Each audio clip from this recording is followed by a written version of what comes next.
Well, fuck me sideways. It's another package from Thailand. I don't know what this is. Once again, it says toy, and it appears to be from the same exact person I just opened up a box from. So this is undoubtedly going to be a resin kit. I don't know what this is. Wouldn't it be funny if they sent a second of the same one? What is this? Oh, shit, yeah, okay. Nice. And this one actually has instructions this time. That's odd. Okay, back in, I don't know, 80s, 90s, there was a little tiny dinosaur manga, a tiny dinosaur comic called GON. And pretty much he was just this little son of a bitch. This little son of a bitch. It's like for the most part, his comics, he didn't speak at all. It was all just animals, and everything going on story-wise was expressed through his facial expressions and what he was doing and how the other animals were reacting and stuff. And at times it was kind of dark, but it was also very cool and funny. And pretty much he's a tiny miniature Godzilla dinosaur that is super powerful. And, you know, he just travels the world going into different locations and, you know, running into the local animals and having fights with them and, you know, becoming their king and stuff. It's rather cute. This is weird. What is this? Oh, this is vinyl. I haven't had a vinyl kit in forever. Wow, it's been decades. And just like vinyl, you can see, like, kind of impurities. Maybe even mold? I don't know. I'm not sure. Yeah, I'm not seeing air bubbles, so that's a good thing. These are fun. I don't remember if I ever mastered finding out what kind of paint is good for vinyl, because it just seems like it doesn't stick as well as it does on resin or plastic. But yeah, oh, look how adorable this is. Uh-oh. Here we go. The insides of his teeth are all air bubbles. Yeah, wow, that's going to take some working. I'll probably have to use Mr. Putty to fix that. Yeah, his teeth are kind of shit. The front ones aren't too bad, like you don't notice it at a glance, but you notice it when you look underneath. On a good note, they're on the top teeth and not so much on the bottom teeth. So, you know, that's, you know, it's acceptable damage, I guess. Yeah, he's very simple. He's just got, you know, 2 legs and a body and a head, and that's it. It's a very cool figure. This is just excess that gets cut off, and I'm not going to do it now because I'll probably end up cutting my fingers. In fact, trying to cut these ridges off of a vinyl figure before is probably my most bloody times in model making. Back when the Guyvers were around, I would be sitting there trying to cut that shit, and you know, it would slip, and you would be like, oops, and you know, the blood's spurting out and hitting the ceiling and shit. Okay, and the other one is gone as well. Very cool. Very cool. I better not get these two mixed up, shall I? While the other one is him roaring. This one actually has more... Oh, come on, where's his other arm? Please tell me his other arm is in here. Oh. There we go. Excellent. Are they the same arm, or are they duplicates? Or, you know... Nope, they're different. Good. Good. Yeah, these resin kits are filthy. I mean, they're not filthy on the outside, they're filthy on the inside. Like, they've got, like, all different sorts of colors of resin spattered into them. That's kind of weird. Yeah, this one doesn't look like it'll have hardly anything that I'll have to work on too hard. Unlike him, with all the teeth, this doesn't have teeth. He's just in his quiet, you know, chillin' mode. You know. Wow, this is such a cute character. Oh, fuck. I suggest you hunt down GON and read it. It's just, well, not really read it, just look at it, because that's all it is. Yeah, that's pretty cute. I love it. That's just adorable. Yeah. Use super glue when gluing pieces in place. Let super glue drip into the seams. Fill any pits or seams using modeler's putty, then sand smooth. Clean the surface by scrubbing the kit with a scrubbing pad or toothbrush. Yeah, I guess so. The one thing with vinyl kits like that is they're kind of squishy. You know, just because they're kind of rubbery, even though they're like plastic. They're rubbery plastic. Quite often they have bends to them, so the parts don't fit well, and dropping them into warm water, well, decently hot actually, not boiling, but putting them into hot water helps them smush. So pretty much you want to get them in the shape you approximately want, then quickly dunk the thing in cold water to freeze it in place. And as number 7 says here, if the kit does not stand, use a hairdryer to straighten it out. Then fill with plaster. Oh, that's weird. Oh, they're saying if your part doesn't stand right, as in the legs aren't right, even if you use the hot water method or even the hairdryer method, it's still going to eventually come back into that original shape. So what they're saying is fill it in with plaster. You know, give it some weight and also give it a internal mass where it'll just push it, you know, and not be able to move. Before painting, all the pieces should be sprayed with primer. You can use metal primer, blah blah blah blah. Enamel or acrylic model paints. Airbrush, I really have to learn how to use an airbrush. Use about 2 to 3 coats when using a brush. Yeah, and then the rest is kind of chopped off. Painting is the life of the something, and enjoy. Who knows what that said?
I don't even know if those arms are on the right side.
Now, you see what just happened there? Being a recast of a recast, there was no guide holes showing what was supposed to be done. And you end up with that. Look at that, it goes right in. Isn't that crazy?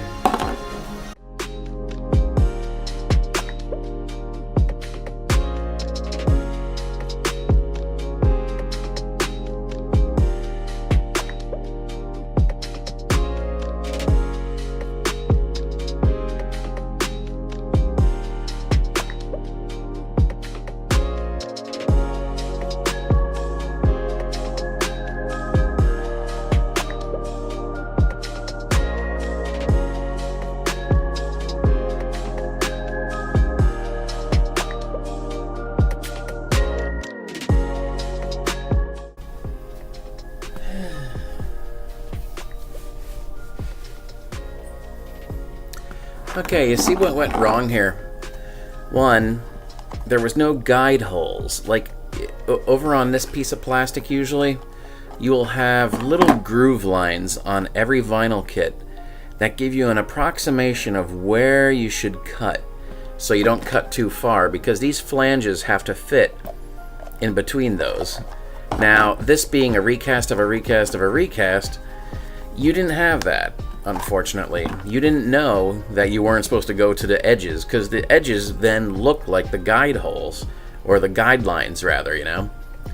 And you know, it's an easy mistake to make when there are no existing lines. And also, you know, you have to be familiar with vinyl kits, which I've hardly ever built any, but I have built a few.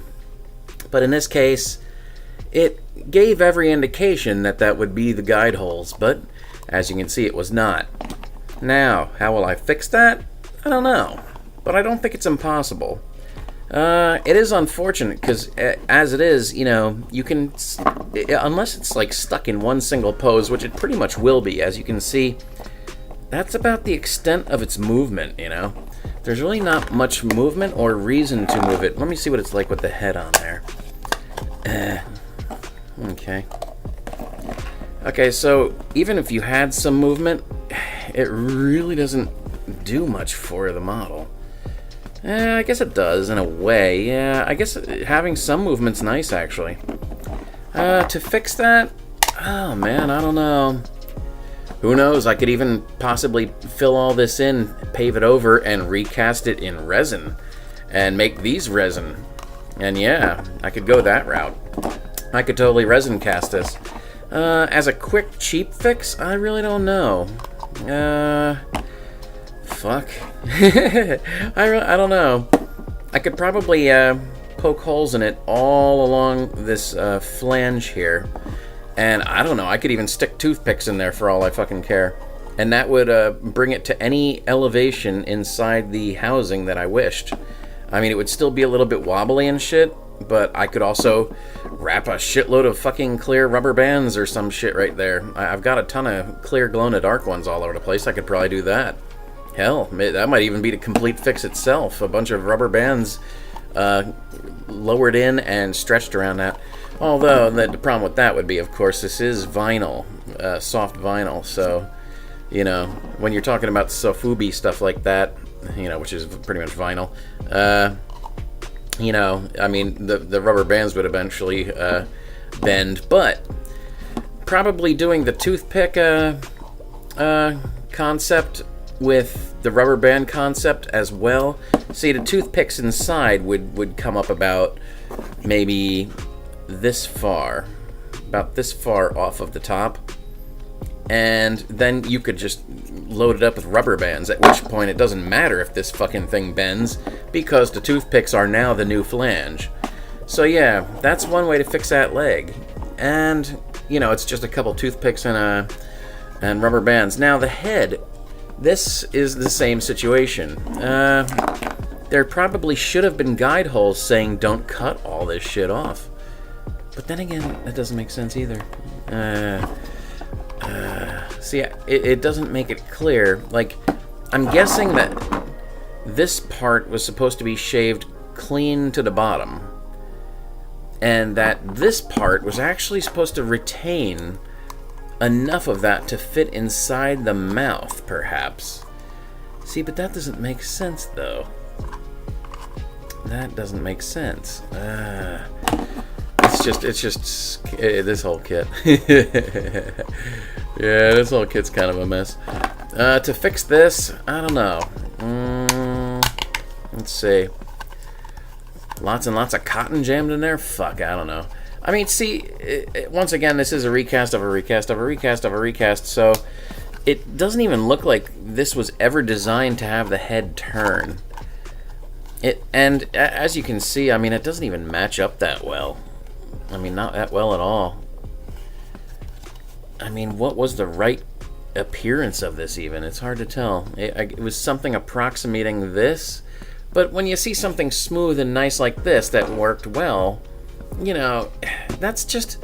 This has to do with the original design of this sofubi, of this soft vinyl. I mean, that is just a really shit place to put a fucking, you know, a seam.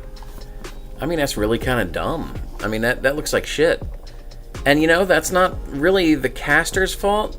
That's the fault of whoever designed this initially. Whoever designed where the, you know, the flanges would be. That just looks dumb. It didn't have to be that way. I see no reason it was done that way. I mean, if it was done for air holes, well, I wouldn't have teeth missing on the model. Yeah, I see a hole there. Yeah, it's not too bad. I mean, as far as holes in the vinyl go, this isn't too bad, but, you know, there's some issues here and there. But yeah, I mean, you saw how well this one went together. That was like no problem at all. You know, his standing version went together like nothing. And, you know, it's cute as fuck. This one, well, I mean, the leg thing is easily fixable. I can do that. But this is strictly a problem with the original design that everyone's been using. I mean, it was probably sculpted beautifully, which it is, you know. But just that really dumb concept for the headline right there. It just looks crappy. Yeah. I mean, eventually, you know, I can fix this even to a point. But once again, this one, if it weren't for those teeth, I'd say I'd just cast the whole thing in resin. But yeah, those teeth are a bitch. I would be better, honestly, than trying to fill in all these teeth and re-sculpt these teeth. I would be half tempted to find, like, a strip of plastic with, like, road spikes kind of deal going on it. I'm sure something like that exists. And using that Or fuck, I mean, since I already have a really good representation of GON right here, and that's his name, GON, G-O-N, it's like, you know, this one I can do anything I want with, technically. I mean, I already have GON here. This is GON. This is his character. This is everything. And this is his second version of his character. What would be kind of cool is to sever all of his teeth out. I know, it sounds like a terrible idea to you model builders who might be listening. But then to get something of that size, maybe in clear neon green or something like that, man, that'd be kind of cool, wouldn't it? Just like make like a totally psychedelic looking toothed one and paint them all crazy colors, like, you know, like my signature black neon green, dark purple, metallic-y kind of look, you know? That would be kind of cool. But yeah. Oh well, you have these things. It's still a cool thing. I mean, I'm glad I have this. It's just, man, it's gonna take some work. And even if I were to buy a second one right now, it would still look like shit. It would still be looking like shit there, and there's nothing I can do about that other than to fix it. Ugh, frustrating. Ah. And if you've never seen the GON manga, it was released in North America. You should really check it out. It's pretty much a silent comic about a little tiny dinosaur that has way too much power.